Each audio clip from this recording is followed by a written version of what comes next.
parlons de l'homme, on parle de l'homme ici, parce que Dieu a voulu que l'homme soit la tête de toutes choses. Donc dans la hiérarchie divine, il y a Dieu, il y a le Christ, il y a l'homme, il y a la femme, il y a les enfants. C'est comme ça que Dieu a classé les choses. Donc après la divinité, Dieu va donner la tête de toutes choses à l'homme sur la terre. C'est pourquoi il a créé l'homme en premier. Et il va tirer la femme de l'homme. Donc l'homme est la tête. Il a appelé l'homme à présider à la destinée de la famille, à la destinée de la société, de la nation, du monde entier. Amen. Alors, je vais parler au premier point de Dieu qui est toujours en train de chercher un homme. Je parlerai au deuxième point, peut-être pas aujourd'hui, ou bien commencer un peu la deuxième partie. Pourquoi Dieu cherche un homme selon son cœur et non selon le cœur de l'homme? Et enfin, je parlerai, troisième point, de que cherche Dieu dans un homme? Que cherche Dieu dans le cœur de l'homme? Que doit contenir le cœur de l'homme pour que Dieu dise c'est l'homme selon mon cœur? Est-ce qu'on est ensemble?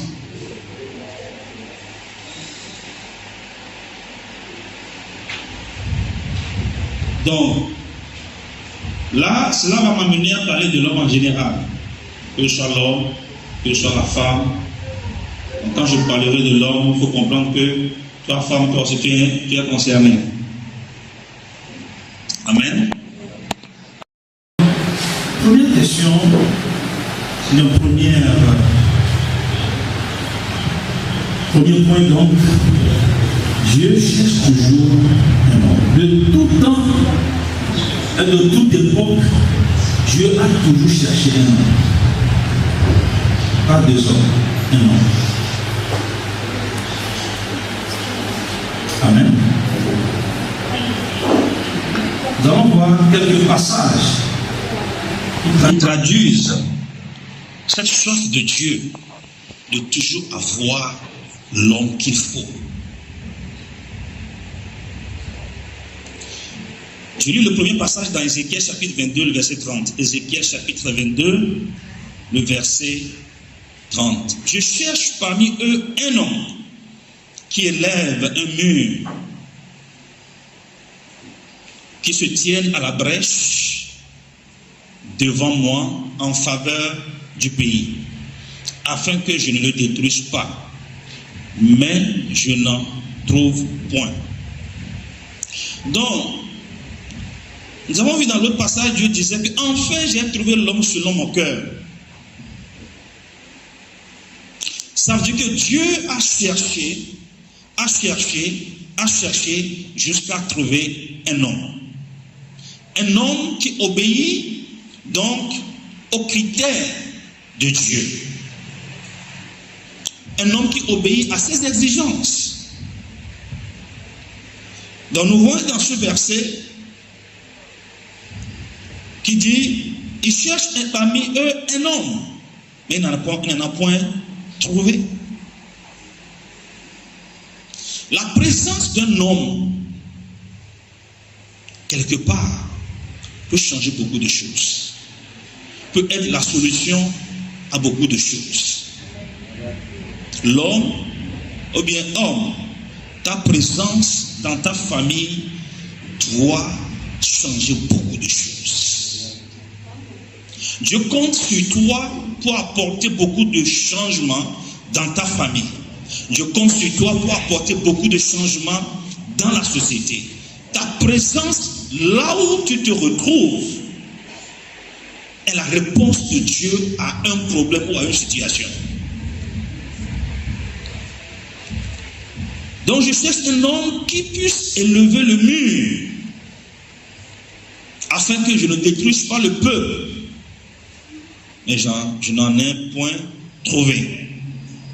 Donc, nous venons de voir encore que Dieu cherche toujours. Le deuxième passage qui prouve que Dieu a toujours cherché un homme. 2 Chroniques, chapitre 16, le verset 9. 2 Chroniques, chapitre 16, le verset 9. Car l'Éternel étend ses regards sur toute la terre pour soutenir ceux dont le cœur est tout entier en lui. L'Éternel fait quoi? Il étend ses regards. Donc l'Éternel, depuis son trône, étend ses regards pour chercher quelqu'un, pour chercher un homme, pour chercher une femme. En tout cas, pour chercher une personne qui puisse être la solution à un problème. Comme au temps de Marie, Dieu cherchait une jeune fille qui a pu se préserver pour porter le Seigneur, le Sauveur du monde. Heureusement, il l'a trouvé. Imaginez s'il ne l'avait pas trouvé. Comment cela allait? Comment qu'en sera-t-il de nous aujourd'hui? Qu'est-ce qui allait se passer s'il n'en avait pas trouvé? Donc Dieu cherche toujours un homme pour être la solution à un problème. Comme certains le disent souvent, Dieu a beaucoup de problèmes. Dieu a des problèmes. Dieu a des problèmes.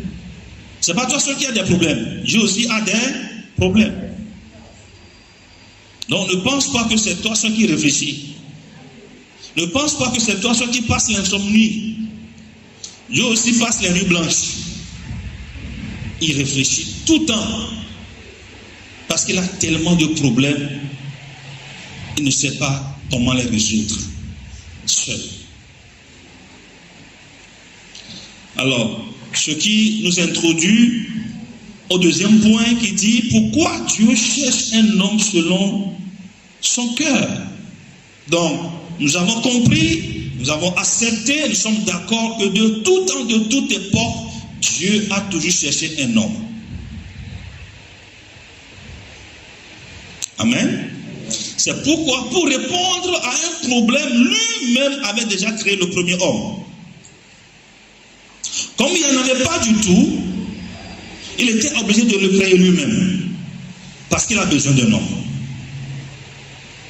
Après, il va encore chercher un homme de la carrure de Noé pour répondre à un problème. Pour être capable de pouvoir fabriquer une arche qui puisse sauver un reste de la destruction, de la criminalité, de la méchanceté qui avait cours à l'époque. Après, il va encore trouver un homme qui est Abraham.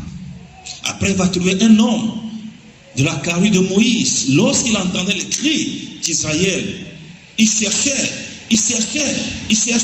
Il a trouvé un homme. Si les Israélites, le peuple d'Israël a souffert plus de 400 ans, c'est-à-dire 430 ans au lieu de 400 ans, selon les prophéties, si Dieu a attendu jusqu'à 30 ans, c'est parce qu'il n'avait pas trouvé un homme. C'est parce qu'à l'époque, après les 400 ans finis, Dieu n'avait pas trouvé un homme. Non pas qu'il n'y avait pas des hommes, il y avait des hommes, mais il n'y avait pas à l'époque un homme selon le cœur de Dieu. Et le jeune qui était là, qui pouvait en sorte répondre au cœur de Dieu, mais aux exigences du cœur de Dieu, n'était pas encore agi, n'était pas encore prêt.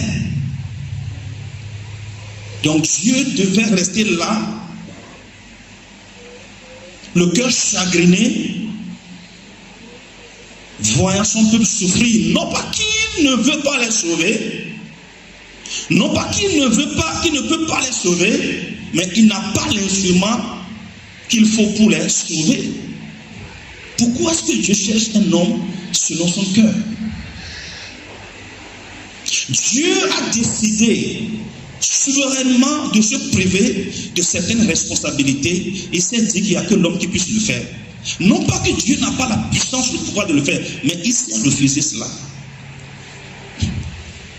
Il s'est refusé cela. Vous voyez quel privilège Dieu a donné aux hommes sur la terre.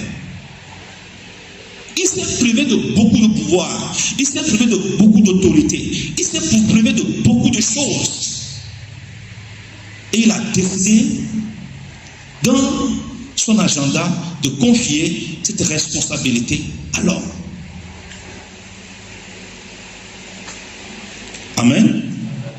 Pourquoi est-ce que Dieu cherche un homme selon son cœur?